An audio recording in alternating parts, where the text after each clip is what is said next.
వాటితో మనకెందుకు? పరిశుద్ధ గ్రంథంలో ఉన్నది పరిశుద్ధాత్మ దేవుడి యొక్క సహాయంతో అర్థం చేసుకోగలిగితే చాలు, మనకు అది సరిపోయింది. ఇంకా చెప్పాలి అంటే అమ్మ చేతి వంట చాలా ఆరోగ్యం. అవును కదా? ఈ రోడ్లో దొరికే చెత్త చెదారం, అది ఫుడ్ పాయిజన్ చాలా మంది చచ్చిపోతున్నారు. అమ్మ చేతి వంట ఎప్పుడైనా ఫుడ్ పాయిజన్ అయిందా? ఎక్కడైనా చరిత్ర ఉందా? లేదు. రోడ్లు తినడానికి ఫుడ్ పాయిజన్ ఈరోజులలో వార్తలో వస్తున్నారు. అమ్మ పచ్చిమిరపకాయలు టమాటాలు చెత్తకుండా ఉల్లిపాయలు వేసి ఆ రోడ్లో తొక్కుడు పచ్చడి చేసిన కమ్మగా తినేస్తాం. హల్లెలూయా. తెలుగు సందర్భం వచ్చింది కాబట్టి చూస్తున్నాను. అమ్మ బ్రతుకున్నప్పుడే డైలీ అమ్మ చేతి తినండి. ఆ బ్రతుకున్నప్పుడే, చచ్చిపోయిన తర్వాత మళ్ళీ నీకు ఆ టేస్టులు రావు. ఎందుకంటే ఇప్పుడు చేసుకునే వాళ్ళందరూ యూట్యూబ్ వంటలు చేస్తున్నారు. అర్థం అవునా? ఇప్పుడు ఎవరు చూసినా ఇప్పుడు మనం 2 పచ్చిమిరపకాయలు తీసుకుంటాం, మరి అవి తరిగి పెట్టుకుంటాం, ఉల్లిపాయ తరిగి పెట్టుకుంటాం. అని ఈ చెత్త ఏదో చెబుతున్నారు. దాంట్లో మరి ఇప్పుడు మనం ఒక అల్లం కొమ్ము తీసుకుంటాం, దాన్ని పేస్ట్ చేసుకుంటాం అని అల్లం సుందర వేసి రోత భోజనం చేస్తున్నారు. ఇంకా అందరూ అదే చేస్తున్నారు కాబట్టి ఇంకా అదే టేస్ట్ అనుకొని వస్తున్నాం. వాస్తవంగా ఇప్పుడు నేను అందరినే వచ్చాను. నేను తిన్నాను అయిపోయిన తర్వాత వెళ్ళిపోదామని ముందే అన్నం తిన్నాను. ఏకమాసం తీసుకొచ్చారు నాకు కూడా, అదే సిస్టర్ తీసుకొస్తే అందులో కూడా అది ఎట్లాగే ఉంది. అంతకుముందు ఏం చేసేవారంటే చక్కగా పులుసు ఉడకబెట్టేసి అందులో అయిపోయిన తర్వాత ఏం చేసేవాళ్ళు, ధనియాలు ఇంకోటి చిన్న ఉంటాయి, పేరేంటి, గసాలు అవి చక్కగా నూరి అలా చల్లేసి తీస్తే మూత పెడితే గమ్మలు ఆడతా సూపర్ ఉంటది. అవునా? ఇప్పుడు చెత్త బాగుందా? బాగోట్లా. అది ఆరోగ్యం, మనిషికి చాలా ఆరోగ్యం. ఇప్పుడు అట్లాగే ఏదేదో కలిపిన వాక్యం అనారోగ్యం. పరిశుద్ధ గ్రంథంలో ఉన్నటువంటి అద్భుతమైన సంగతులు ధ్యానిస్తే మన కడుపు నిండింది. అదే లోక సంబంధమైన శరీర సంబంధమైన శరీరానికి ఈ భోజనం ఎంత బలమో, స్వచ్ఛమైన దేవుని వాక్యం మన ఆత్మ కూడా అంతే. ఈ శరీరానికి ఈ భోజనం కావాలి, ఈ ఆత్మకు ఈ భోజనం కావాలి. మరి టేస్ట్ లేకపోతే ఎలా తింటాం మాస్టర్ గారు అని మీరు అడగవచ్చున్నాను. టేస్ట్ విషయానికి వచ్చేసరికి ఒక్క విషయం చెప్తాను. ఏమిటంటే మీకు ఎప్పుడైనా జ్వరం వచ్చిందా? వచ్చి ఉంటుంది కదా. జ్వరం వచ్చినప్పుడు ఆ బన్ను రొట్టె పెడతారుగా, ఆ బన్ను రొట్టె తినకపోతే నీరసం వచ్చింది అంటుంది ఒక కొడుకు. అసలుకే జ్వరం, నాలుగంతా ఎండిపోతుంది, తినకపోతే తంతానంటుంది. అమ్మ తిన్నా టాబ్లెట్ వేసుకోవాలి నీకు అది తినబుద్ధి గారు, నాలుగంతా ఎండిపోతా ఉంటుంది. ఎట్లా తినాలి? అదే టేస్ట్ ఉంటుంది. సాగు పుట్టప్పుడు అనేది తింటాం, జ్వరం వచ్చినప్పుడు అసలు తినబుద్ధి గారు. ఈ బుట్టకు తల్లి తన్ని తినిపించింది. తెలివైన తల్లి ఏం చేసిందంటే ఒక గ్లాస్ పాలుగా పెట్టి అందులో చక్కగా ముంచి నోట్లో పెడితే తెలుసా మీకు? అలాగే వాక్యమును పరిశుద్ధాత్మ దేవుని సహాయంతో కానీ తీసుకుంటే లేదు. అక్షర జ్ఞానం కాకుండా ఆత్మ జ్ఞానంతో కానీ బోధించగలిగితే ఆ వాక్యానికి ఏమొస్తుంది? అక్షరం మనిషిని చంపేస్తుంది, ఆత్మ బ్రతికిస్తుంది. హల్లెలూయా. అంతే తేడా.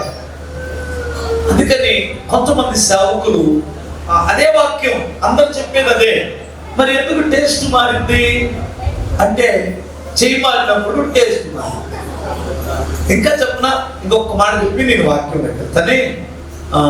మాస్టర్ గారిని తల్లి ఒకటే అమ్మ. ఒక్కొక్క అమ్మేమో తెలివైన అమ్మ, ఒక్కొక్క అమ్మేమో తెలివి తక్కువ అమ్మ. ఒక్కొక్క అమ్మ వాడిని ఆడిపిస్తూ అని పెట్టింది. ఒక్కొక్క అమ్మ అంతా నవ్వుకున్నా తినడు. ఇదేం ప్రేమో నాకు అర్థం కాదు. నీకు అర్థం అవట్లేదా? తల్లి తినిపించడం ధర్మమేనా? తిన్నా తినకపోతే చస్తావు, లేకపోతే చస్తావు అని తల్లి. ఇది ఎక్కడనేమో నాకు అర్థం కాదు. అలాగే ఒక అమ్మ కఠినంగా ఉంటుంది, ఒక అమ్మ చాలా వాళ్ళకి అర్థం కాకుండానే భోజనం కడుపు నిండా పెట్టేసింది. ఎందుకంటే వాడి కడుపు నిండడం అవసరం. ఈరోజు టిఫినే లేదు, సద్దామే లేదు అంటే ఒక అమ్మ తెలివి తక్కువ అమ్మ. తెలివైన అమ్మ ఏమన్నా తెలుసా? నాన్న ఈరోజు నీకు స్పెషల్ చేశాను రా అంటుంది. ఏంటి స్పెషల్ అంటే ఫ్రైడ్ రైస్ అంటే. సద్యాన్నంలోనే ఒక 2 గుడ్లు పగబట్టి అందులో కాల్చేసి కొంచెం నూనె, ఉప్పు, కారం వేసేసి కొంచెం ఫ్రై చేసి ఫ్రైడ్ రైస్ ఆ రోజు చూసారా? ఏం లేదు. అలాగే ఒక్కొక్క దైవజనుడు ఒక్కొక్క రకంగా, ఒక్కొక్క గట్టిగా చెప్తాడు, ఒక్కొక్కరేమో కాస్త మంచిగా, ఇంకొక రకంగా చెప్తారు. చెయ్యి మారినప్పుడు టేస్ట్ మారింది. అదే కూర, అదే పప్పుచారు. చెయ్యి మారిన వెంటనే ఏమైంది చెప్పండి? టేస్ట్ మారింది. నాకు పప్పుచారు అంటే చాలా ఇష్టం. మా అమ్మ అంత చక్కగా చేసింది పప్పుచారు. చిన్నప్పుడు ఎంత తినేవాడు నాకే తెలియదు. ఎందుకంటే తిని పడుకుంటే ఇటు పొట్టనొప్పి, ఇటు పడుకుంటే ఇటు పొట్టనొప్పి. వాటంటే స్థితిలో పడుకోలేదు అనుకోండి, అంత కట్టుబడి తింటాను. నా పెళ్ళి అయిన తర్వాత నా భార్య కూడా అడిగింది, నీకు ఏం కూర అంటే ఇష్టం అంటే పప్పుచారు అంటే ఇష్టం అన్నాను. పప్పుచారు ట్రై చేసింది. హల్లెలూయా. ఇప్పుడు ఈ ఆడవకి ఒక రకమైనటువంటి ఉదాహరణ ఉంటుంది. ఆ భర్తకి ఎంత కష్టపడి ఉంటాడు, ఆయన బాగుందని చెప్పాలా చాలు వారి జీవితానికి. అవునా? అవునా కాదా? అందుకని తింటున్నప్పుడు ఎలా ఉంది, ఇప్పుడు ఏం చెప్పాలి? నీకు బాగాలేదంటే మాత్రం జీవితకాలం అంతా మీ అంతా చెప్పుకో, నా చేతకాలు అంటాడు. అవును కదా? కానీ ఎవరైనా చెడగొట్టాలని చెడగొట్టరు కదా. విచిత్రమైన సంగతి ఏంటంటే బాగానే ఉంది, కానీ మా అమ్మ వంట వేరు, నా భార్య వంట వేరు. మా అమ్మ వంట వేరు, నా భార్య వంట వేరు. ఆ టేస్ట్ వేరు, ఈ టేస్ట్ వేరు. దాని పేరేంటి చెప్పండి? ఒకసారి కొంచెం మాస్టర్ గారు మారినప్పుడు ఏమైంది? టేస్ట్ మారింది. అదే వాక్యం. హల్లెలూయా. గుంటూరు నుంచి నేనేం స్పెషల్ రాలేదు, టేస్ట్ కొంచెం మారింది అంతే. ఇక చెయ్యి మారినప్పుడు టేస్ట్ మారింది, అంతేగాని అబ్బా మళ్ళీ ఇంకెవరన్నా పిలిస్తే బాగున్నామ్మా, రోజు పిలిస్తే మీరు గుండు తీసుకోవాలా? రోజు ఒక మాస్టర్ గారు పిలుచుకున్నారనుకో, అవును ఇవ్వరు, మీరు అంతటి కాలుకలు ఇస్తున్నారు, వాగే పోతాయి, చెక్క కుదిరింది, ఇక ఏం డెవలప్మెంట్ ఉండదు. అందుకని దైవజనుడు నేను చెప్పినా, ఈ పాస్టర్ గారు చెప్పినా అదే వాక్యం. కొంచెం జాగ్రత్తగా అర్థం చేసుకుంటే చాలు. ఓకేనా? హల్లెలూయా చెప్పగలరా? ఈ తిప్పలని ఎందుకంటే నేను పడింది, మీరు పెద్ద హీరోలు, మీ పాస్టర్ గారు చిన్నోడు అనుకుంటారేమోనని. మా అందరికి పిలుపు అర్థమవుతుందా? దేవుడు పని చేయడానికి పిలిచాడు, కాకపోతే వారి వారి సామర్థ్యమును బట్టి దేవుడు పని అప్పగిస్తాడు, అంతే. మేమందరం ఒకే డిపార్ట్మెంట్ లో పనిచేస్తున్నాం. హల్లెలూయా. మమ్మల్ని ఎవరు తిట్టినా, ఎవరిని కష్టపెట్టినా ఆ పెద్ద ఆయన ఒప్పుకోడు. అది హెవెన్లీ గవర్నమెంట్. చెప్పగలరా? ఈ పాస్ గారిని ఎవరిలో పెట్టిందంటానికి వీళ్ళు ఏదంటే సెలెక్ట్ చేసింది ఎవరో. ఇప్పుడు మమ్మల్ని దిద్దారనుకోండి, ఇప్పుడు ఎవరు సెలెక్ట్ బాగలేదన్నట్టు, ఎవరు సెలక్షన్ బాగలేదన్నట్టు. అందుకనే మర్యాదగా దైవజనుడు ఒక మాట విని జాగ్రత్తగా మీరు ఆధ్యాత్మికంగా బలపడింది. ఓకేనా? ఇప్పుడు నేను చెప్పినవన్నీ వ్యర్థమైన అంటారా? వ్యర్థమైన మాటలు చెప్పానా? ఓకే, పర్వాలేదు. అయితే అర్థం చేసుకున్నారు.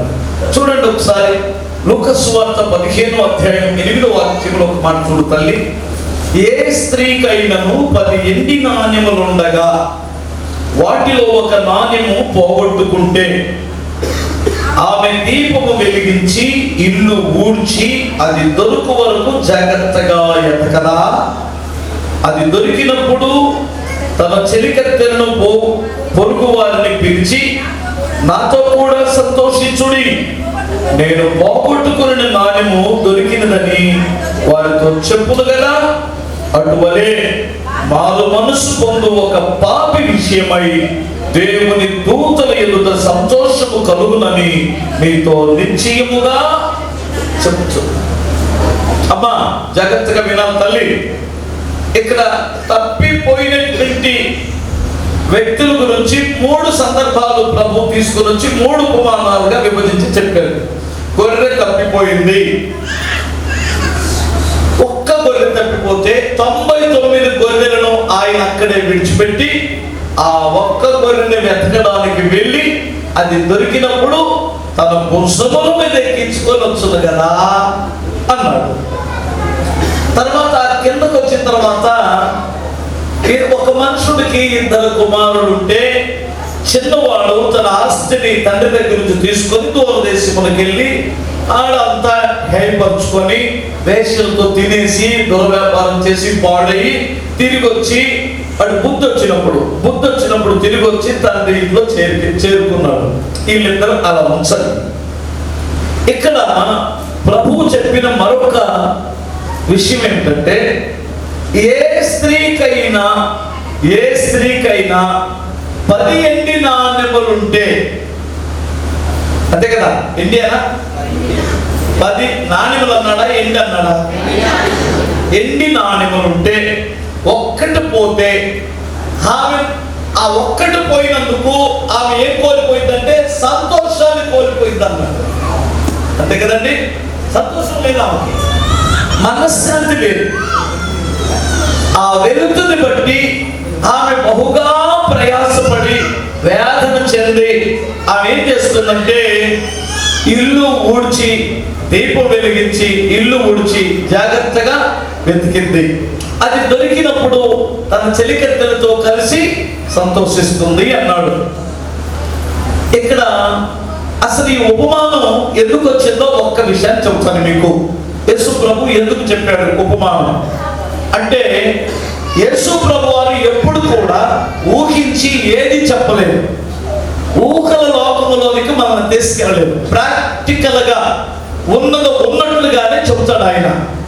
ప్రాక్టికల్ గా మన కళ్ళ ముందు జరుగుతున్న దాన్ని తీసుకొని ఆయన ఉపమానం చెప్పాడు. ఎగ్జాంపుల్ గా 2-3 చెబుతాను మీకు. ఏమిటంటే, విత్తువాని ఉపమానాన్ని గురించి చెప్పాడు. వాళ్ళు అలా నడిచెళ్తున్నారు. ఎవరో ఒక ఆయన వెదజల్లుతున్నారు. అతను ఇలా ఎదజల్లుతున్నాడు. కొన్ని ఎగిరి అవతల పడుతున్నాయి త్రోవ పక్కన, కొన్నేమో ముళ్ళ పొదల్లో కూడా పడుతున్నాయి, కొన్ని మంచి నేలను పడుతున్నాయి.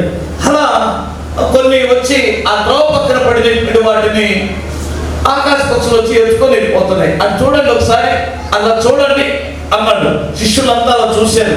ఇప్పుడు ఆయన ఎత్తుతున్నాడు కదా, చూడండి 4 స్థలాల్లో పడుతున్నాయి అవి. కొన్నేమో త్రోవ పక్కన పడినవి ఆకాశ పక్షులు ఎత్తుకొని వెళ్తున్నాయి. కొన్నేమో అదిగో ఆ మన్ను లేని రాతి నేలను పడుతున్నాయి. వర్షం వచ్చినప్పుడు త్వరగానే మొలుస్తాయి, కానీ అది రాతి నేలను పడింది కనుక త్వరగా ఎండిపోతుంది. ఇంకా చూడండి కొన్ని అదిగో ఆ ముళ్ళ పొదల్లో పడినవి. ఆ ముళ్ళ పొదల్లో పడినటువంటి విత్తనం మొలిచింది, బాగానే ఉన్నది, సాగదు, కానీ ఫలాలు అది వేస్ట్ అయిపోయింది. ఇదేమో ఇక్కడ మంచి నేలలో పడింది. ఇది 100 60 30 కూడా ఫలిస్తుంది అన్నాడు. అంటే ఇక్కడ విత్తనం ఒకటే, 4 రకాలు. ఇదేంటి ప్రభు, మాకు అర్థం కాలేదు అని అడిగారు. అప్పుడు ప్రభు ఏమన్నాడంటే, ఏం లేదు, ఆకాశ పక్షులు అనగా దురాత్మలు ఎత్తుకొని వెళ్ళిపోతాయి. వాక్యము సరిగా విని రక్షింపబడకపోతే సాతానుడు ఎత్తుకొని వెళ్ళిపోతాడు, ఆడికి రక్షణ ఉండదు. మరొకడు బాగానే త్వరగానే స్పీడ్గా ప్రభు దగ్గరికి వచ్చేస్తాడు, కానీ ఆడికి కఠినమైన హృదయం, సిలువను గురించినటువంటి ధ్యానం వాడిలో లేదు. ప్రభు చేసిన ఉపకారాలు జ్ఞాపకం ఉంచుకోడు. వాడికి ఎంతసేపటికి పెట్టినాడు పెళ్లి, పెట్టన్నాడు సాగుకునే బ్రతుకునివి. అందుకని వాళ్ళు త్వరగానే వెళ్ళిపోతారు. ఉద్రేక భక్తి. ఇంకొకటి ఉంది, ఎట్టి పరిస్థితుల్లో ప్రభువుని విడిచిపెట్టరు, సంఘాన్ని విడిచిపెట్టరు. అలాంటి ఫలాలేమి ఉండవు. ఎందుకంటే ధనామోసంలో ఉన్నారు, ఐహిక విచారముల చేత వారు అణిచివేయబడుతున్నారు. వీళ్ళు కూడా నిష్ఫలమే. సఫలమయ్యే వారు ఎవరంటే మంచి మనసుతో వాక్యం మీద దాన్ని అవలంబించుకున్నవాడు నోరంతలుగా ఫలిస్తాడు. చూసారా, ఇప్పుడు ప్రాక్టికల్ గా ఇలాగనే చెబుతున్నాడు. ఇక్కడ సముద్రం ఒడ్డుకి వెళ్ళాడు, చూడండి, అదిగో ఆ పల్లికాలు వలేశాడు, వదలాగాడు. చూడండి, ఒకసారి మీరు ఆలోచించండి. అందులో నుంచి మంచి చేపలన్నీ వేస్తున్నాడు, నత్తలన్నీ వేస్తున్నాడు, చెత్త చెదాలు ఒక పక్కన వేస్తున్నాడు. పరలోక రాజ్యము కూడా అలాగే ఉంది. ఇప్పుడు మనం అందరం సముద్రంలో వల వేస్తాం. అందుకని మంచివి చెడ్డవి చెత్త చెదారం కూడా వలలో పడుతుంది. కానీ ఒక రోజు నువ్వేం చేస్తాడు అన్నాడు. ఇప్పుడు మనం కూడా వల్లోనే ఉన్నాం. ఎక్కడున్నాం? వల్లో ఉన్నాం. రేపు పొద్దున్న దాన్ని తీసి పక్కన పెట్టేస్తాడు. ఇప్పుడు మనందరం తెలపట్లేసుకుంటాం. నువ్వు మంచోడు కదా అంటే, నువ్వు మంచోడు కాదు, నువ్వు మీ తాత కూడా మంచోడు కదా అంటాడు. అందుకని ఎవరిని ఏమనకూడదు, ఎవరిని ఏమనకూడదు. ఆ రోజులు వస్తాడు, ఆయన ఏ చేపకు ఆ చేపేదో చెత్తేదో చెదారమేదో తీసేస్తాడు. అది అలాగూ ప్రాక్టికల్ గా చూసి చెప్పి వాళ్ళకి అర్థమయ్యే రీతిలో ప్రభు బోధించాడు. ఆ టైంలోనే ఇది కూడా జరిగింది. స్తోత్రం చెప్పాలి. యూదుల్లో ఉన్న ఆచారం ఒకటి ఉండేది. ఏమిటంటే, ఎగ్జాంపుల్ ఎలా చెప్పాలి మీకు, ఏదో పెళ్లి కొడుకు అనుకుందాం. ఇద్దరు ఫీల్ అవరుగా, అదే ఏదో పెళ్లి కొడుకు అనుకుందాం, ఏమేమో పెళ్లి కూతురు అనుకుందాం. ఇప్పుడు ఈయన చూడడానికి నచ్చిందా, ఓకే నచ్చింది, ఓకే అయిపోయింది. నచ్చిన తర్వాత ఇప్పుడు ఏం చేస్తారంటే 10 ఎండి నాణ్యాలతో కూడిన గొలుసు ఏమో మెడలో కట్టేస్తాడు. స్తోత్రం చెప్తారు. యూదుల ఆచారం ఏంటంటే, సంవత్సరం దాకా ఈ అమ్మాయిని పరీక్షలో ఉంచుతారు. సంవత్సరం తర్వాత వచ్చి అప్పుడు పెళ్లి చేసుకున్నారు, అప్పుడు వాళ్ళిద్దరూ ఒకటి చేస్తారు. ఓకేనా? ఇప్పుడు ఈ కాలంలో ఏం జరగాలంటే, ఈమె పవిత్రతను కాపాడుకోవాలి. 1, 2, ఆయన వచ్చిన వెంటనే ఈ 10 ఎండి నాణ్యాలు ఉన్నాయో లేవో చూస్తాడు. ఒక్కడు జారిపోయిందనుకో పెళ్లి క్యాన్సల్.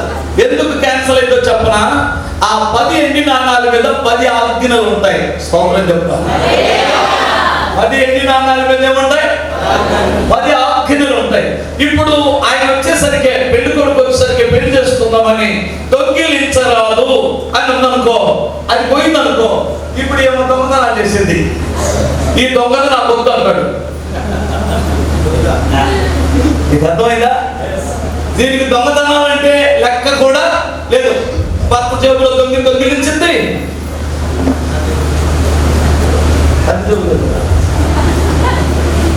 ఎవడైతే దొంగకి జాతి దయ్యం కనికరం ఉండదు. అంటే దశంభాగాలు కూడా దొంగిలించింది. దేవుడి దగ్గర కూడా, దేవుడి కంటే గొప్పవాడు ఉంటాడు. ఈ దొంగలు నాకు వద్దు అని అంటాడు. అందుకని ఆ నాణ్యం కావాలి ఇప్పుడు ఆ అమ్మాయికి. ఒకవేళ వ్యభిచరించవద్దు అని చెప్పాడు అనే ఆ నాణ్యం పోయిందనుకో, దీనికి వ్యభిచారం అంటే భయం లేదు, వ్యభిచరించింది నాకు వద్దు అంటాడు. అర్థమైందా? అందుకనే ఆ మహానుభావుడు ఆ పెళ్లి కొడుకు వచ్చేసరికి ఎన్ని నాణ్యాలు కాపాడుకోవాలేమా? ఇప్పుడు ఏమైంది? పెళ్లి అయిపోదా?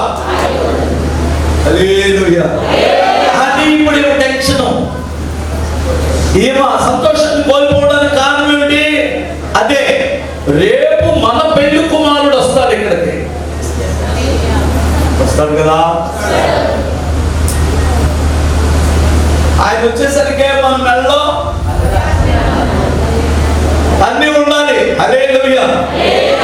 ఆయన ఏమేమి నియమ నిబంధనలు చెప్పాడో అవన్నీ కూడా సంఘము ఖచ్చితంగా పాటించాలి. లేదు అంటే ఏమాగింది? ఇలాంటి అయిపోయి ఆయన కాదు కూడా సున్నాడు కూడా ఎవడయ్యా కాదు, ఆంధ్రాలో ఉన్నారు. తెలుగుదేశం మీ తెలంగాణ అంటే పెద్దోడు హీరోవే. ఇప్పుడు అక్కడే తీర్పిచ్చింది హైకోర్టు, ఎస్సీ హోదాని కోర్టు కోసం ఉన్నాడు. ఇప్పుడు వచ్చిన బయటకు వచ్చిందా రాదా మీరు చెప్పాలి. తెలంగాణలో రాదని నమ్మకం ఉందా?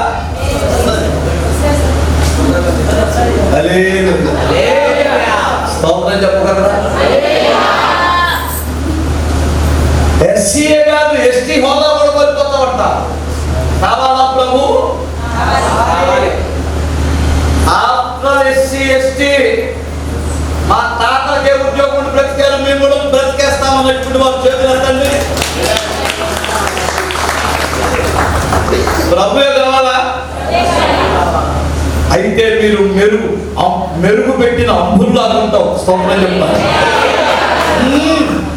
ఇప్పుడు దానికోసమే ఆయన టైట్ చేస్తున్నాడు. హల్లెలూయా. కొలిమికి ఏం చేస్తాడు?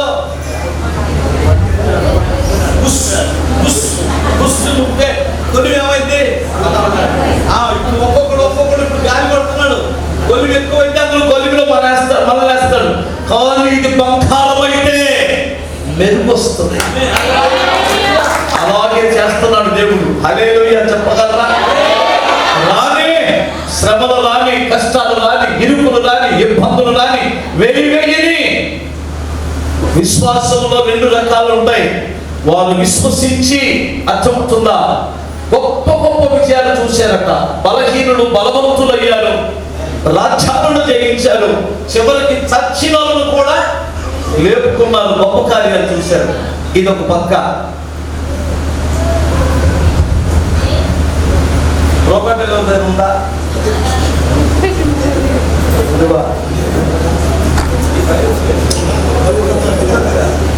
సరే 5 రూపాయలు ఉందా? మన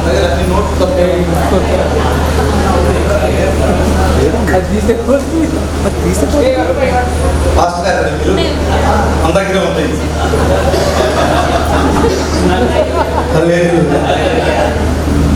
ఇదిగో ఇదేముంది? 3 సింహాల బొమ్మ. ఇదేముంది? 5 రూపీస్, 5 రూపాయలు, 5 వేసి 5 బొరుసు అంటారు దీన్ని. ఇది బొమ్మ, ఇది బొరుసు. నేను చిన్నప్పుడు మరి పెంచారట తెలుసా? కొడతాం కదా మా ఊర్లో. మాది పల్లెటూరు మీలాగే. వెంకాయమ్మ గారు గుంటను ఒకటి ఉండేది. దీన్ని వాడు కొట్టి ఈడు కొట్టి పెంచాతో బొమ్మ పోయేది. బొమ్మ పోయిన తర్వాత వెళ్ళి వెంకాయమ్మ గారు కొట్టాలి అన్నా ఉందో, కొట్టాలో కొబ్బరి పిల్లలు అడుగుతాం. అప్పట్లో అడిగితే రేయ్ జలకు పోనేది. ఎందుకంటే దీని మీద ఏమైంది? బొమ్మ పోయింది కాబట్టి చాలా బొమ్మ ఉండాలి, బొరుసు ఉండాలి. వినాలి. ఇప్పుడు ఒక విశ్వాసికి బొమ్మ ఉండాలి, బొరుసు ఉండాలి. స్తోత్రం చెప్పాలి. అంటే అటువంటి విశ్వాసంలో 2 రకాలు. విశ్వాసంతో గొప్ప కార్యాలు చూడాలి, అదే విశ్వాసంతో శ్రమలు, నిందలు, కష్టాలు, దరిద్రం కూడా అనుభవించాలి. అదే విశ్వాసం. విశ్వాసం అనేటువంటిది ఎప్పుడు గొప్ప కార్యాలు జరిగితేనే విశ్వాసం కాదు. దరిద్రాన్ని అనుభవిస్తూ కూడా భక్తి చేసేవారు బలవంతులైన విశ్వాసులు. హల్లెలూయా. వస్త్రహీనత, అడవులు పాలయ్యారు, కష్టాలు పాలయ్యారు, ఉద్యోగం లేదు, వ్యాపారం లేదు, ఆ రోజు గడ్డి తాగి బ్రతుకుతున్నాం. కానీ ఆదివారం వచ్చేసరికి హోండా తనగా చర్చికి వస్తున్నాడు. ఎవరు గొప్ప? ఆ అద్భుతాలు చూసేవాడి కంటే ఈ దరిద్రంలో ఉండి కూడా విశ్వాసాన్ని కాపాడుకున్నాడు గొప్ప.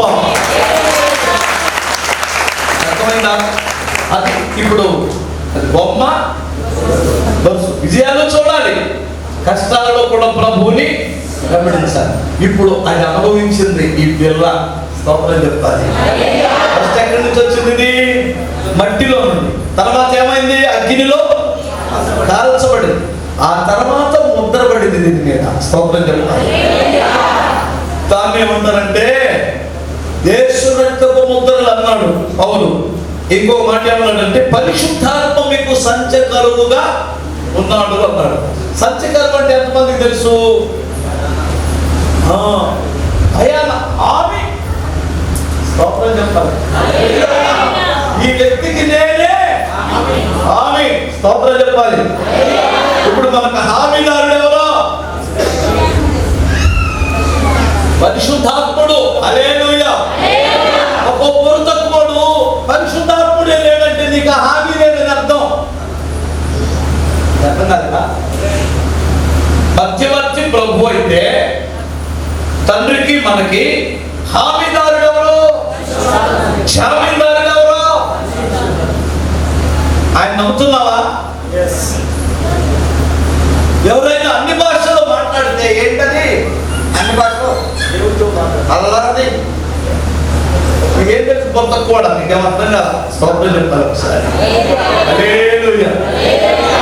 ఇప్పుడు మీకు ఎలా తెలుసు? ఏం చెప్పాలి మీకు? స్తోత్రం చెప్పగలరా? ఒక్కొక్కడు అనుభవించన్నా నేర్చుకోవాలి, లేదు చూసైనా నేర్చుకోవాలి. ఈ రెండు తెలియదు. ఒక్కొక్కటి ఆ రెండు తెలియదు. మీకు అన్ని తెలియదు తెలీదు, చెప్తేనైనా ఏనడు. మరంట బ్రాహ్మణుడు పిల్ల అందంట, ఇంత పిల్ల మాంసంలో ఉన్న రుచి అంతా ఇంత కాదే అని అంటారు ఫ్రెండ్కు. ఇంకో పిల్ల అంటే సంసారంలో ఉన్న రుచి అంతా ఇంత కాదు.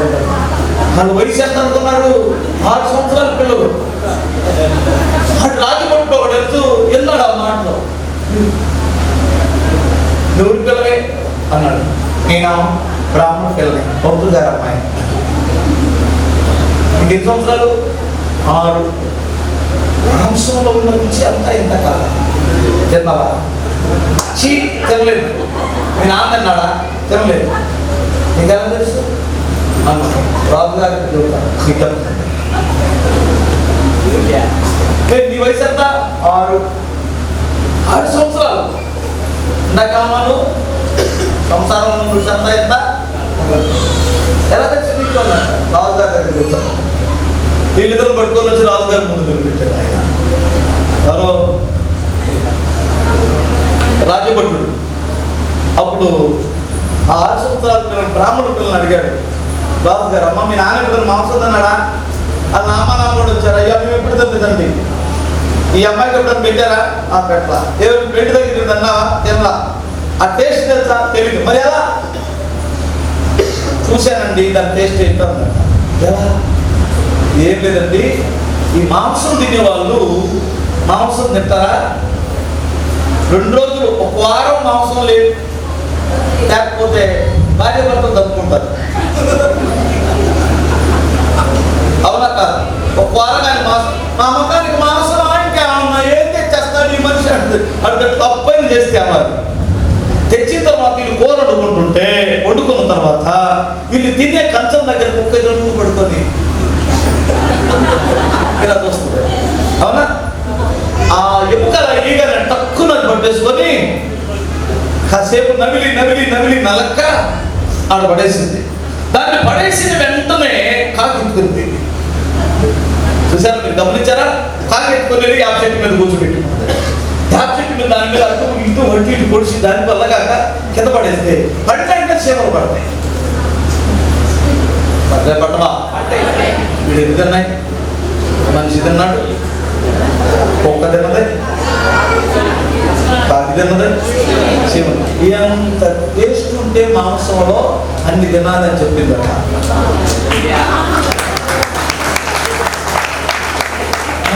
దీన్ని కూడా టేస్ట్ ఆ పిల్లలు నడిపింది. సంవత్సరంలో ఉన్న టేస్ట్ నీకు ఎలా తెలిసింది? ఆ సంవత్సరాల పిల్లవి అంటే తెలుసండి నాకు. ఎలా తెలుసు? మా అక్కకి పెళ్ళైంది. పెళ్ళైతే మా బావ బాగా తల్లి పంపించాడు. తల్లి పంపిస్తే మా అమ్మ దగ్గరికి వచ్చి అబ్బద్దు ఆ దగ్గరికి నేను ఆ తల్లి పంపించాను ఊరికి చచ్చిపోతాను అడవుతూనే వద్దు అని. మా అమ్మ సరే దగ్గరికి వద్దులేమ్మ ఇంట్లో ఉండు, కాయకి తెక్కి కాయ పోయిందా అని ఇంట్లోనే ఉంచారు. 6 నెలల తర్వాత మా బావ వచ్చాడు. అమ్మమ్మ నన్ను చెప్పుకొని కూడా నీకు అర్థం కాలేదా? 6 నెలల తర్వాత బావ వచ్చాడన్న. వాళ్ళిద్దరు ఏం మాట్లాడుకున్నారో తెలీదు. మా అమ్మమ్మ నాన్న చెప్పుకొని వెళ్ళిపోయింది. సంసారంలో ఎంత టేస్ట్ ఉంటే వెళ్ళాలి అది కదా. నీకు అర్థమైందా? అంటే వీళ్ళు అనుభవించలా, గ్రహించే. కనీసం పరిశుద్ధాత్మ యొక్క శక్తిని చూసేనే గ్రహించాలి కదా అంటారు. నేను అనుభవించినోడు టేస్ట్ నీకు ఎప్పుడు తెలియదు. హల్లెలూయా. కనీసం చూసైనా గ్రహించాలి కదా. పిల్లలకున్న తెలివి లేదండి కొంతమందికి. ఏమనుకోమాకండి. హల్లెలూయా చెప్పగలరా? వినండి, ఇది ముద్రించబడింది. ఏం చెప్పండి? ఏ ముద్రపడింది దీని మీద? ఇలాగే మనం కూడా తయారు చేస్తే డబ్బులు తిరిగితే 5 రూపాయల నోట్లు చూసారా? ఇది గవర్నమెంట్, ఇండియా గవర్నమెంట్ ముద్ర పడింది. ఈ ముద్రకి వచ్చింది పరిశుద్ధాత్మ ద్వారా ఒక విశ్వాసకి విలువ వస్తుంది. ఇప్పుడు విలువ పెరిగింది. మన నిలువేమిటో ఈ లోకానికి తెలియదు, దయ్యాలకు తెలుసు మన విలువేంటో. తెలుసా మీకు ఆ విషయం? యేసు ప్రభు వస్తున్నాడా? సమాధుల మీద నుంచి వస్తున్నాడా? అయ్యో సర్వోన్నతుని దేవుని కుమారుడా, ఆ దయ్యాలు ఏమన్నా థియాలజీ చదివలేదు, మాస్టర్ థియాలజీ ఏ కాలేజీలో చదువుతుంది? మరియు దేవుడి గురించి బోధించే శాస్త్రీ పరిశీలి ఏమయ్యాడు? వాడికి తెలిసిందా? నేను శక్తి వాడికి తెలిసిందా? మీకు అర్థం కాలేదా? ఆయన శక్తి, ఆయన మహోన్నతం శాస్త్రికి పరిశీలికి తెలిసిందా? లోకానికి తెలిసిందా? మరి ఎవరికి తెలిసింది? దయ్యాలకు తెలిసింది. అవును కదా? ఇప్పుడు నీ శక్తి నా శక్తి, నీ విలువ నా విలువ ఏదైనా తెలియదు, సాతానుడికి తెలుసు. తెలుసా? మనం ఈరోజు చచ్చిపోతే మనం వాడి రాజ్యానికి వెళ్ళాం, ప్రభు దగ్గరికి వెళ్తామనే సంగతి ఎవరికి తెలుసు? అందుకనే మీకు తెలియదు. వాడు కనపడితే మీకు తెలుసు తెలియదు. వాడు మనకు కనపడ్డు కాబట్టి మనం తిరిగేస్తున్నాం. మనం అంటే వెళ్తా ఉంటే ఇలా అంటాడు. ఎందుకంటే మనం ఎవరమే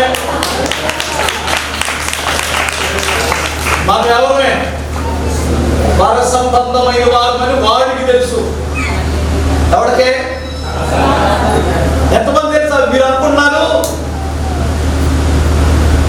ఆమె అన్ని వేసుకోవడం దగ్గర నమ్ముకోవడం దగ్గర నుంచి మా వాళ్ళందరూ వేస్తున్నారు.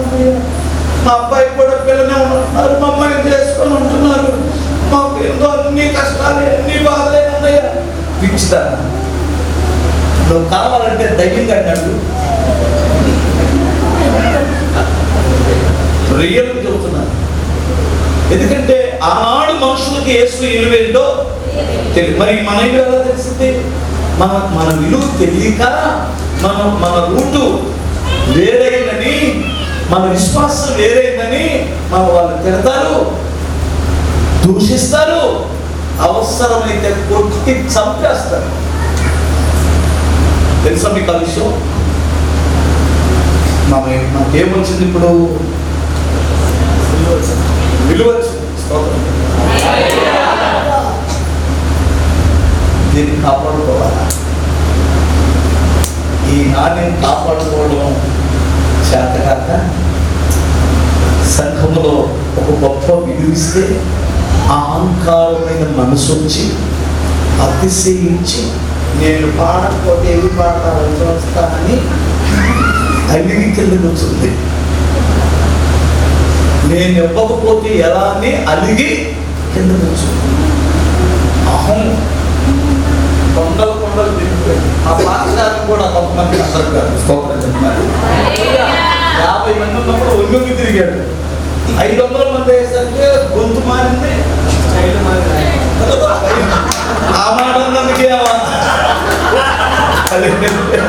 స్తోత్రం చెప్పగలరా? అది చాలా మంచిదండి వాస్తవంగా. ఆ బాడీ లాంగ్వేజ్ నచ్చట్లా. స్తోత్రం చెప్పగలరా? ఆడపిల్ల కదా, ఇంకొంచెం బాగుంటే బాగుంది. నేను చివరికి అనుకుంది ఏంటంటే, నేను నల్లగా ఉన్నా, అన్నలాగా అవ్వాలని ఎన్ని తపస్సులు చేసింది. నేను అవుతాను, ఆమె కూడా తీసి స్తోత్రం చెప్పాలి. ఆమె అలవాటు అయిపోయింది, మంచి తగ్గినట్టుంది. నాకు ఫోన్ చేసింది పాపం. ఫోన్ నేను మర్చిపోయి సారీ. మళ్ళీ యూట్యూబ్లో పెట్టింది, చెప్పి అన్నయ్య ఒకసారి మా ఇంటికి భోజనానికి రమ్మంది, కానీ నాకు కుదరకి వెళ్ళట్లా. ఎప్పుడన్నా వెళ్ళాలా? స్తోత్రం చెప్పగలరా?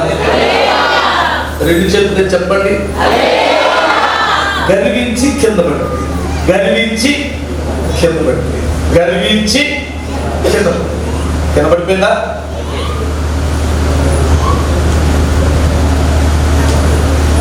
ఉపయోగపడిందా? కింద పడితే అరిసిందా? ఇది వెళ్ళాక తప్పైన కుమారులకు తిరిగి వచ్చిందా? అదే బైబిల్ చూస్తుంది. ఒక్కసారి వెలిగింపబడి పరలోక సంబంధమైన ఆ అభిషేకం, ఆ ఆనందం రుచి చూసి ఆ తర్వాత అది పడిపోతే, ఆగిపోతే దాన్ని మరలా వెలిగించుట, దాన్ని నూతన పరుచుట అసాధ్యం. అన్ని సాధ్యం ఉన్నాడు, ఇది ఒక్కటే అసాధ్యం. ఎక్కడ మనం ప్రమాదంలో ఒక పాస్టర్ గారిని మరలా ఆ మొదటిలాగా తగ్గించుకునేటట్లు చేయడం, ఆ మొదటిలాగా స్థితి అలా ఉండడం, దీనుడై ఉండేటట్లు చేయడం అసాధ్యం. ఒక సంఘ పెద్దలు మరలా మొదట ఉంటాడే, భయభక్తులు కలిగి దైవజనుడంటే భయపడి అన్న బ్యాగ్ వస్తారు అన్న చెప్పులు వేసుకో చెప్తాను అని అనేవాడు స్టార్టింగ్ లో. ఈ మధ్యకాలంలో ముదిరిపోయాడు, బాగా ముదిరిపోయాడు. అవునా కాదా? నేను ఎక్కువ సంవత్సరాలు సంఘంలో ఉన్నాను, నేను సంఘ పెద్దగా ఉన్నాను, నేను అలా ఉన్నాను, ఎవరు లెక్క చేయట్లేదు. ఇప్పుడు ఇది తప్పిపోయాడని పరిశుద్ధ గ్రంథం సెలవిస్తుంది. దీనిని నూతన పరచుట అనేటువంటిది ఎవరి యొక్క బాధ్యత? హల్లెలూయా చెప్పగలరా? సంఘం యొక్క బాధ్యత. అంతే. ఇంకా ఎవరో ఇప్పుడు ఈ వ్యక్తి గురించి లెక్క ఎవరు చెప్పాలి? సంఘమే చెప్పాలి. అమ్మా అర్థమవుతా? మన ఇంట్లో 10 మంది పిల్లలు ఉన్నా అందరు తిన్నారా తినలేదా ఎవరు చూసుకోవాలి? తల్లి. తల్లే సంఘం. హల్లెలూయా. ఇప్పుడు దీన్ని ఏం చేయాలి అంటే, నేను టైం కొంచెం 10 నిమిషాలు ఉన్నాయి. హల్లెలూయా చెప్పగలరా? ఇంతకీ మీలో ఎవరైనా గర్వించారా? 2 వచ్చినట్లు మనకు తెలియదు. ఒకటి గర్వం, 2 అసూయ. అసలు మీకు తెలుసా? వచ్చినట్లే తెలియదు. ధనాపేక్ష వచ్చినట్టు గమనించగలరు. ఎందుకంటే డబ్బులు అడుగుతుంటాడు, డబ్బులు ప్రస్తావన అవుతున్నా మనోడికి ధనాపేక్ష వచ్చిందని కనుక్కోగలం. స్త్రీ పిచ్చి పట్టినోడి అంటే కనుక్కోగలం. ఎందుకంటే కొంచెం అన్నింటికి రంగులేస్తాడు, ఒక రకంగా కథలు పడుతుంటాడు. ఆ కథలు ఎక్కడ ఆడవుంటే అక్కడికి వెళ్ళొస్తుంటాడు వాడు. అర్థమవుతుందా? మీరు గమనించండి, నువ్వు వ్యభిచారంలో పడే ముందు ఒక వ్యక్తితో పడతావా, నలుగురితో పడతావా? ఒక వ్యక్తితోనే కదా. ఆ మనిషి వైపు పొద్దుకూరు చూడబుద్ధి అవుతుందంటే, మాట్లాడబుద్ధి అవుతుందంటే, వాళ్ళు అక్కడ ఉంటే ఒక్క రౌండ్ వేసి వద్దాం అనిపిస్తుందంటే, త్వరలో నీకు కూడిందని అర్థం. అది ఆడోళ్ళైనా మగోళ్ళైనా. అర్థమవుతుందా? నీకు పొద్దుగూకులు నీ భార్య గుర్తురావచ్చు, తప్పేంటి? కావచ్చు, బయటోడు కావచ్చు, ఎవరు కావచ్చు. అర్థమవుతుందా? నేను ఒకటే చెబుతున్నాను, నీకు ప్రతి మనుషుల కామ కోరికలు ఉన్నాయి. అది లేవంటే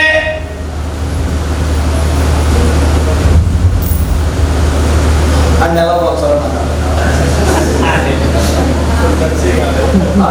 మనిషి ఎందుకు కాడు? అటు కన్నాడు అదేవాడు.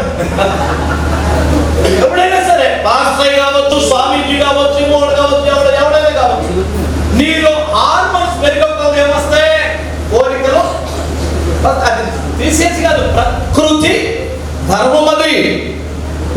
ప్రకృతి ధర్మం.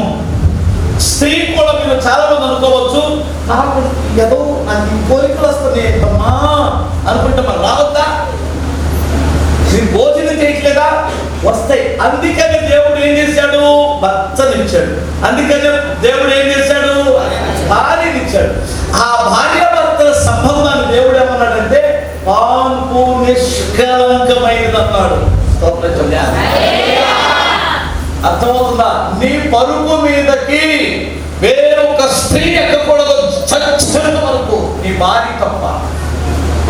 నీ పరుపు మీదకి ఏదో ఒక పురుషుడు అడుగు పెట్టకూడదు నువ్వు చచ్చేంత వరకు. అలా చేసేవా నువ్వు పరలోకమునకు హక్కుని కోల్పోయావు. నేను ఎందుకు ఈ విషయాలు చెబుతున్నానంటే, ఒకవేళ వ్యభిచార కోరికలో పడితే వాడిని మనం గమనించవచ్చు, ఆ స్త్రీని కూడా గమనించవచ్చు. ఎవరిని గమనించలేము? అసూయ పరులను మనం గమనించలేము, మనకు మనమే గమనించలేము. సత్యంత వరకు సౌలు గమనించగలిగాడా? సత్యంత వరకు అతనికి తెలిసిందా? సరే, ఉచ్చి అనేటువంటి వాడు స్థిరపడిన తర్వాత మనస్సునందు గర్వించాడు. ఆడ పుష్టిగా చాలా చచ్చిపోయాడు, కానీ పశ్చాత్తాపడ్డాడా? గమనించండి, మీరు ఆలోచించండి. గర్వం భలే డేంజర్. ఇప్పుడు ఎవరికి వచ్చింది ఇది? ఈ అసూయ కానీ గర్వం కానీ ఎవరికి వస్తుందంటే, ఇదిగో ఈ నాణ్యానికి వచ్చి కింద కూర్చుంది. దీన్ని అదేమో పరిస్థితుల ప్రభావాన్ని బట్టి గొర్రె తప్పిపోయింది, ఈడేమో వేసుల సహవాసాన్ని బట్టి తప్పిపోయాడు.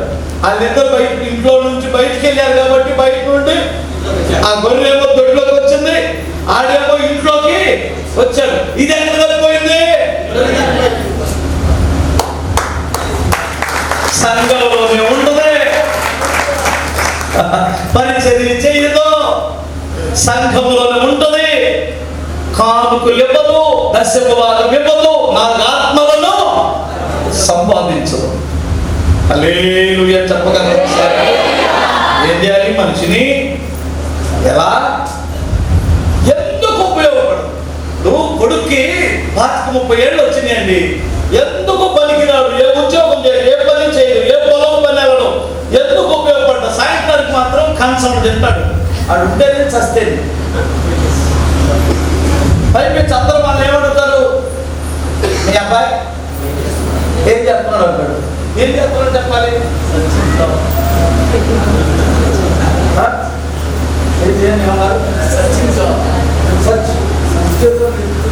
ఎత్తుతున్నాడా? 30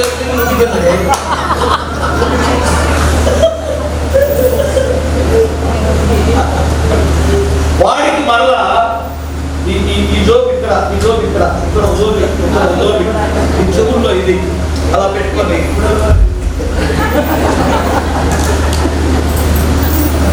ఇలా అంటాడు. మరి ఖర్చులు కావాలి. అసలు ఈయన కొడుకున్నాడని చెప్పుకోవడానికి సిగ్గు. ఇక్కడ ఉన్నారా? ఏమనుకున్నా? ఏమి లేదయా, ఉద్యోగం రాలేదు, నాకు ఎక్కడ పొలం పట్టించుకోలేదు, రోగమా? స్తోత్రం చెప్తాను. అసలు ఇంకా చదువుకున్నావు కదా, ఆ చైనా వాడిని చూసి నేర్చుకోండి. చైనా రైతులను చూసి రకరకాలైన పంటలు పండిస్తున్నారు. ఇప్పుడు మనం పండించాలి, కానీ మీ తెలంగాణ బంగారం పండించవచ్చు. మీ తెలంగాణలో ఎక్కడ పడితే అక్కడ నీళ్లు ఉన్నాయి.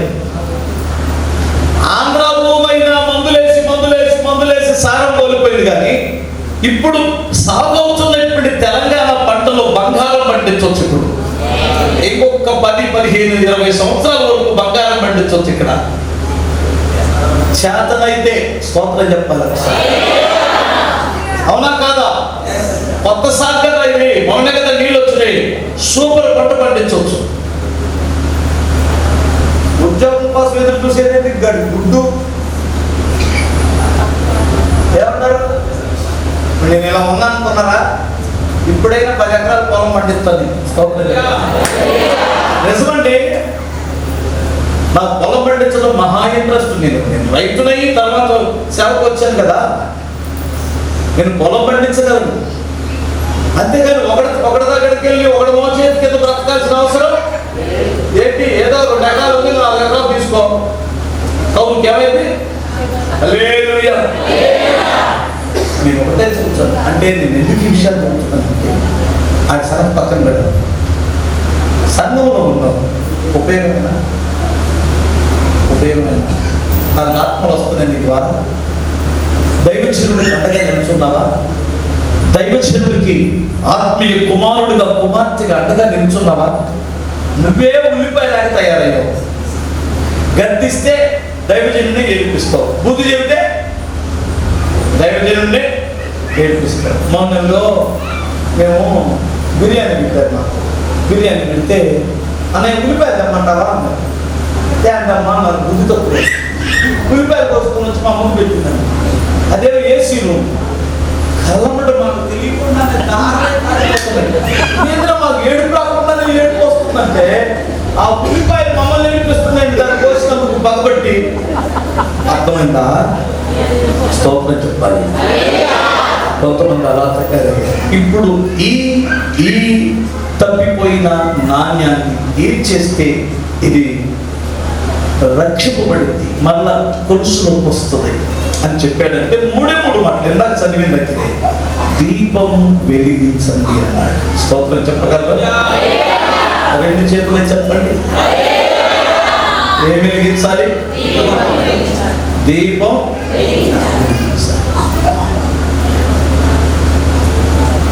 దీపం వెలిగించమని తెలుసా మీకు? అన్య జనులు ఎదుట మీ వెలుగుని ప్రకాశించండి. దీపం అంటే పరిశుద్ధాత్మ అనొచ్చు, వాక్యం అనొచ్చు, అవి పక్కన పెట్టండి. ప్రేమ చూపించాలి. ఈ పడిపోయిన దగ్గర సంఘం ఏం చూపించాలి? లేదు, అదేనండి, సత్క్రియలనే వెలుగుని చూపించాలి. అంతకు మినహా వాడిని తిట్టడం వలన, దూషించడం వలన వారు మరలా తిరిగి పైకి లేపడానికి వీలే నాకు తెలిసినంత వరకు. ఎందుకంటే వాడు ఎక్కడ తప్పిపోయాడు? వాడికి వాక్యం తెలుసు, వాక్యం చేస్తే వాడికి తెలుసు. ఎక్కడ పడ్డాడు? నువ్వు ఏం చెప్పినా వాడు త్వరగా ఏమి లేపగలదు వాడిని?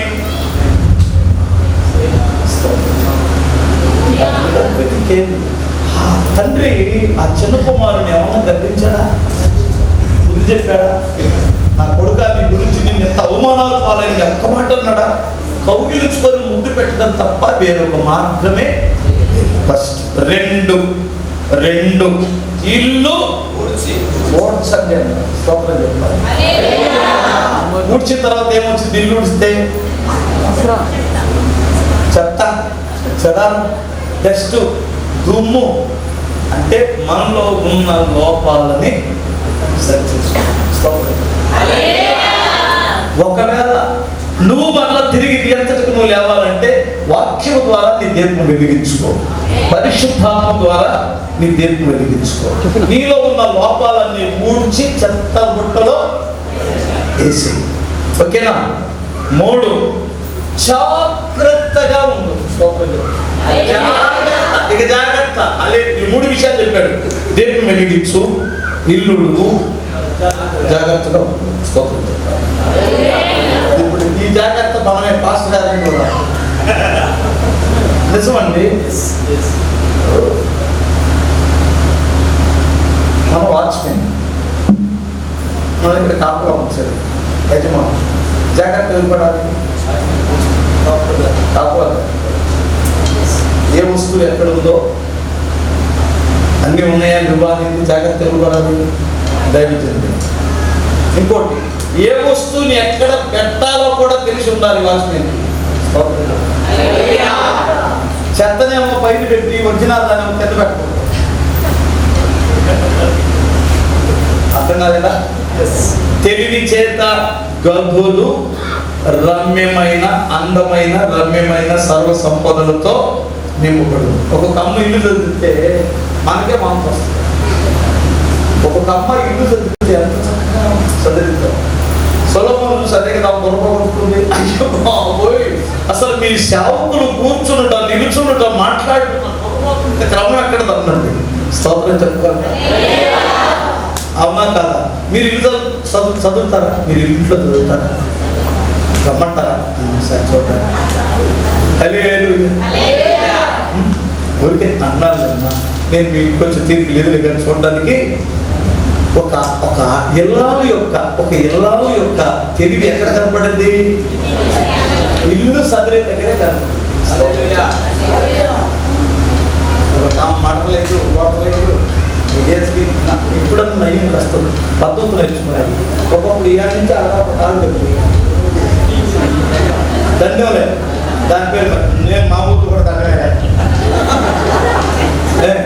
ఆ దండం పెట్టి చెత్త చెదాన్ని అంతా వేసేసి నిక్కర్లు దాని మీద, ప్యాంట్లు దాని మీద, లుంగీలు దాని మీద తీసుకొచ్చుతారు. ఇప్పుడు చాలా వరకు మారారు కదా. మన అమ్మల కంటే మీరు మారారు. ఎందుకని మారారంటే మన ఇల్లేమో పెద్ద పాపం, మన అమ్మ ఇల్లేమో చిన్న. ఇంత గదిలో చుట్టాలు అందరూ అస్సలు చాపేసుకొని అందరూ దొల్లేవాళ్ళు. అవునా? అందరూ దొల్లేవాళ్ళు. అక్క చెల్లెలు కానీ ముగ్గురు కానీ కలుసుకున్నారంట ఆ ఇంట్లో. నా తల్లి తెల్లగట్ట 2 గంటల దాకా మాట్లాడుకునేవాళ్ళు. అవునా? ముచ్చట తెగదు. ఈరోజు వెళ్దామని బయలుదేరితే వాళ్ళ సంచులు ఏదో ఉంటాయి కదా, ఆ సంచులకి ఇచ్చి దాచిపెట్టి ఈరోజు నేను బస్సు పోవాలి. బస్సు పోయినాక ఎట్లా లేట్ చేసేవారు. ఇప్పుడు ఎప్పుడెప్పుడు వెళ్తారని చూస్తాం. అవును కదా?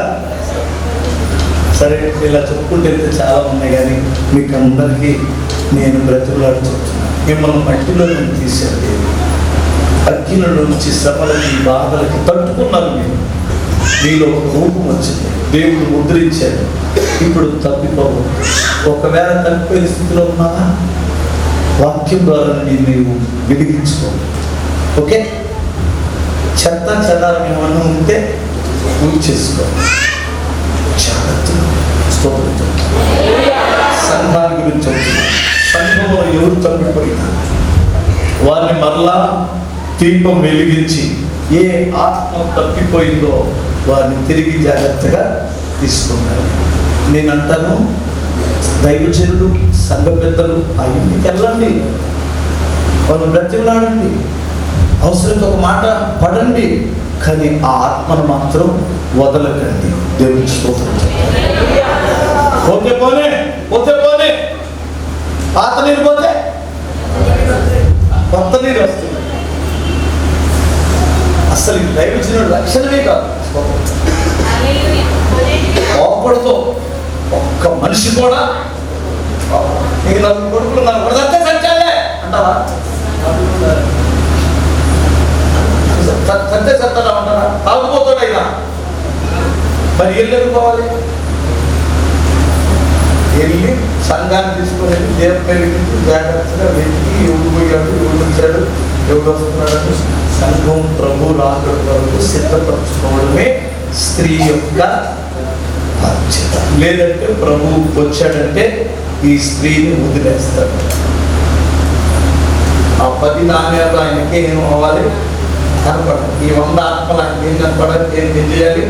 కనపడాలి. ఈ 1000 ఆత్మలు ఏమవ్వాలి? ఆయన వచ్చేసరికి కనపడాలి. అందుకు సంఘమే దేవుని వెలిగించి చెత్తూడ్చుకొని జాగ్రత్తగా ఆత్మలను చిన్న ప్రార్థన చేసి వెళ్ళొస్తానే దైవ కరెక్ట్ 10 అయింది. దైవ తండ్రి, ఈ వాక్యం దృష్టిని ఎత్తుకొని పోకుండా కాపాడు. నన్ను ఆహ్వానించిన దైవజనుడిని, నా వెనుకున్న గొప్ప అభిషక్తులైన దైవజనులందరినీ దీవించండి. ఈ పట్టణాన్ని మీరు రక్షించండి. ప్రభువు చేరువచ్చిన ప్రతి బిడ్డను మీరు దీవించమని యేసుక్రీస్తు శక్తి కలిగిన నామములో అడుగుచున్నాను తండ్రి. ఆమేన్.